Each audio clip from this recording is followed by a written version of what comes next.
Hello friends, இந்த வீடியோவில் நம்ம விமென்ஸ் பேங்கிங் பற்றி தான் பார்க்க போகிறோம். இங்கே யுஏஇயில் பார்த்தீங்கன்னா விமென்க்குன்னு செப்பரேட்டாக பேங்க் வந்து இருக்குது.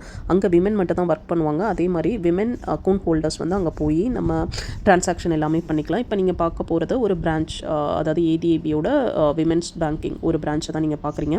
இதே மாதிரி இந்தியாவில் விமென்ஸ் பிரான்ச் இருக்கான்னு பார்த்தீங்கன்னா கிடையாது. அதாவது பாரதிய மகிழா பேங்க்னு இருந்தது, அதை 2017 மர்ஜ் பண்ணிட்டாங்க எஸ்பிஐயோட. நீங்கள் என்ன எதிர்பார்க்குறீங்க? விமென்க்குன்னு வந்து பேங்கிங் இந்தியாவில் வேணும்னு எதிர்பார்க்குறீங்க அப்படின்றத கமெண்டில் லீவ் பண்ணுங்கள்.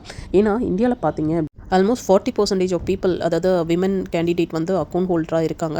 பட் அவங்களுக்கு ஒரு ப்ரைவசி, அவங்க வந்து ஒரு லேடிஸ் பேங்க்கில் போய் ஈஸியாக பண்ணுறதுக்கு, டக்குன்னு ட்ரான்சாக்ஷன் முடிக்கிறதுக்கு அந்த ஃபெசிலிட்டிஸ் ரொம்ப கம்மியாக இருக்குது. எவ்வளோ தான் விமன் ஸ்கீம் இருந்தாலும் பேங்கிங் ஃபெசிலிட்டிஸ் வந்து டெடிகேட்டடாக உங்களுக்கு இருக்கிறது ரொம்ப கம்மியாக இருக்குது. நார்மலாக நீங்கள் சர்ச் பண்ணிங்கன்னா UCO bank plus axis bank வந்து சில மெட்ரோபாலிட்டன் சிட்டியில் இந்த ஆஃபர் கொடுக்குறாங்கன்னு கேள்விப்பட்டேன்.